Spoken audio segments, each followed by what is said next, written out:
grandes seres, grandes almas, Sim. que nos deram grandes ensinamentos espirituais e que nós já vivemos em civilização há muitos séculos.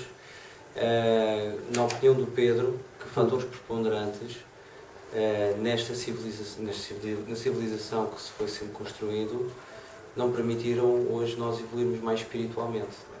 Num ponto de vista mais pré-histórico, nós compreendemos que haveria ali a luta de sobrevivência Sim, e não permitiria sim. talvez atingir planos mais elevados. Pois. Mas ao construirmos uma civilização, como é que nós ainda não há essa evolução tão espiritual ou tão elevada, e que fatores preponderantes ou fulcrais é que considera que estão a fazer com que essa evolução não ocorra? Será que há aqui uma contracultura propositada ou não? Pois. É essa a minha questão. Pois, aí de facto é uma questão complexa. Por um lado, mesmo nas ditas civilizações orientais que conseguiram manter uma estrutura e um modo de vida em que a espiritualidade tinha uma primazia grande, vou lembrar do caso da Índia e do Tibete, né, que tem bastante isso. Mesmo aí nós estamos a assistir a uma degradação desses níveis mais elevados e a um crescimento do espírito um pouco competitivo e materialista e consumista, etc. Não é? Portanto, isso está a acontecer e, de facto, isto obriga-nos a refletir na grande dificuldade de conseguirmos apresentar a todos os seres e mesmo a nós próprios uma valorização do mundo interior, do mundo dos valores e, portanto, que consiga ultrapassar um bocado o ego no seu sentido tão egoísta, por um lado, e por outro lado também tão massificado e tão manipulado, etc. Portanto, como é que nós conseguimos dar mais força à ligação do ser espiritual com a nossa personalidade que está a viver no dia a dia, não é? Sim. Como é que nós conseguimos resistir mais às tentações de consumirmos isto, ou fazer aquilo, ou termos atitudes que são separatistas, exclusivistas, etc. Pronto. É de facto um grande desafio uma pessoa conseguir aprofundar e intensificar a presença do Espírito. Portanto, eu acho que claramente este sistema mundial atual é um sistema que tendencialmente não quer valorizar o Espírito, não é? Portanto, estão de certa forma mesmo contra as religiões, tentam utilizar as religiões como formas das pessoas menos lúcidas entrarem em conflitos, em extremismos e em guerras. Portanto, há, de facto, poderes económicos que utilizam claramente todas as suas capacidades e recursos para manter a humanidade num estado de tensão e de luta pela sobrevivência, etc. E, portanto, contudo, acho que há muita gente a fazer trabalhos espirituais e trabalhos artísticos e trabalhos científicos de muito valor.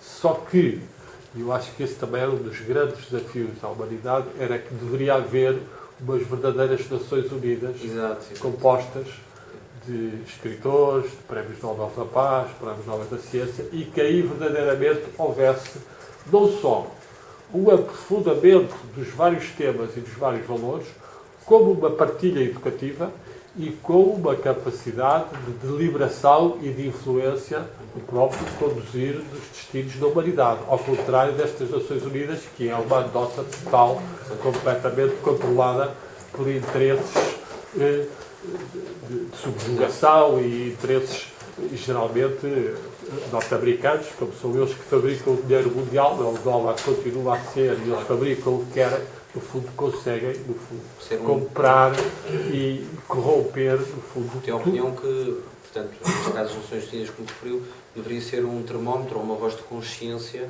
Sim. E de aprofundamento e de tudo. Devia ser, de facto, a Europa verdadeiramente dos sábios, de todos os coisas, e houvesse diálogos, e houvesse, a partir daí, livros e estudos e intervenções que pudessem realmente estimular. Porque, de facto, sejam os conhecimentos da mística, sejam os conhecimentos da ciência, sejam os conhecimentos da saúde, muitas vezes são completamente fechados e tapados e não são postos ao serviço da humanidade, nem divulgados, nem chegam numa linguagem acessível às pessoas. E, portanto, é claro que há um avanço muito grande, porque a internet, de facto, ainda assim divulga muito, as pessoas também têm muito mais contactos, portanto, a massa crítica da humanidade está a aumentar, mas também o ritmo de vida e a pressão de sobrevivência são cada vez maiores para muita gente, não é? E então estamos a assistir a este éxodo de países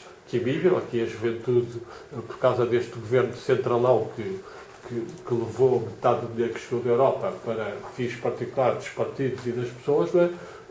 Obrigou, no fundo, a entrar em rupturas de bancos, a entrar em rupturas disto, e depois as culpas são atribuídas ao povo, e ao povo que depois tem que andar a pagar as grandes coisas das classes superiores, gestores e políticos, que de facto estão completamente longe de servirem a causa pública e estão a servir os partidos e os interesses particulares. Portanto, há aqui uma necessidade também grande de se tentar ultrapassar estes tipos de sanguessugas que se criam dentro das democracias, não é?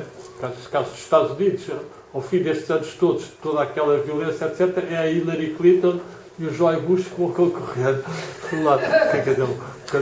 Até faz rir como é que dois atrasados daqueles homens completamente sem qualquer dinâmica para serem verdadeiramente homens da humanidade e de um país tão importante, são eles que estão ali a dirigir. E, portanto, nós aqui em Portugal também, estes presidentes da República que temos tido, ou estes governos também, que não têm noção nenhuma da grande alma portuguesa, não estão a pensar nem na cultura, nem na natureza, nem na ecologia, nem no interior das pessoas, mas apenas nos números e na sobrevivência dos partidos e dos grupos deles, etc. Portanto, de facto, há uma luta grande, aí mais difícil. Agora, interiormente, nós temos que saber resistir, não apanhar demasiado televisão, não apanhar demasiado manipulações disto e daquilo, e podemos ter uma prática interior e depois dialogarmos com algumas pessoas e tentarmos ir fazendo as nossas síntese, etc. E o YouTube tem centenas de pessoas com valor que vão pondo para lá as suas coisas, e uma pessoa pode eventualmente até dialogar, e as páginas sociais, o Facebook e outros, isso e aquilo. Portanto, hoje em dia, se as pessoas conseguirem unir-se, podem evoluir. Eu estou em vários grupos, por exemplo, em geral mais ingleses e americanos, de consciência, de expansão, de sonhos, etc. Quando volta e meia lá vou, e volta e meia há diálogos interessantes, e há muitos spots, ainda que muitas vezes as pessoas põem os spots e não querem fazer diálogo, metem só hipóteses científicos com interesse. Portanto, há muita investigação que está a fazer, e, portanto, as pessoas podem, de facto, aprofundar muito mais e despertar muito mais nos nossos dias, não é? Agora, de facto, em relação à paz e à quietude que havia antigamente, isso está um bocado diminuído. Logo, a capacidade de visão interior e de aprofundamento interior está um bocado diminuída. Pois também há tanta oferta e há tanta coisa que as pessoas também acabam muitas vezes por se dispersar demasiado, não é? Portanto, mas é que, de facto, um desafio grande nós tentarmos equacionar quais são as forças que estão a limitar mais o desabrochar interior das pessoas. Claramente que é uma boa pergunta, que nós todos devemos tentar ver dentro de nós próprios o que é que está a impedir de eu atingir o mais alta evolução espiritual possível. Esta é uma pergunta que nós devemos pôr e aspirar à mais alta evolução espiritual possível. Aliás, é uma expressão de um mestre que eu também valorizo bastante, o alemão Boing Ra, que eu também criei uma página no Facebook e que tinha essa expressão para marcar o ser humano não se pode deixar satisfazer pelo estado em que está nunca e tem que aspirar sempre ao mais alto possível. E depois vai até onde pode. Isso depende depois muito das pessoas, dos grupos, dos ambientes, dos livros, tudo isso. Mas... Força? Pedro, eu não queria... Eu sei que os tempos não estão fáceis, mas também, olhando um pouco para trás, vejo que realmente está melhor em certos aspectos do que tínhamos há muitos anos atrás. Eu recordo, por exemplo, que houve sofrimento, há um século para cá, houve sofrimento em várias épocas. Eu, na minha família, tinha uma avó que era alemã, que passou a Primeira Guerra de 14-18 em Berlim, e sei muito dificuldades que ela passou. Sim, era uma pessoa com um coração enorme e cheio de amor. Sim. Sei também as dificuldades que depois ela viveu entre as duas guerras, as dificuldades que os nossos avós e pais viveram em muitos momentos, na depressão, em certas situações. Na Segunda Guerra Mundial não foi um tempo fácil. Depois, todas as situações que houve com gente que veio da África, com gente com guerras nos ultramares, em Portugal, afetou muito uma geração, sendo gente muito carregada. E temos também situações de regresso dessa gente da África, em que passaram aqui tempos muito difíceis, e recordo profundamente os anos 75, e que foi um ano trágico para muita gente, ainda que para muitos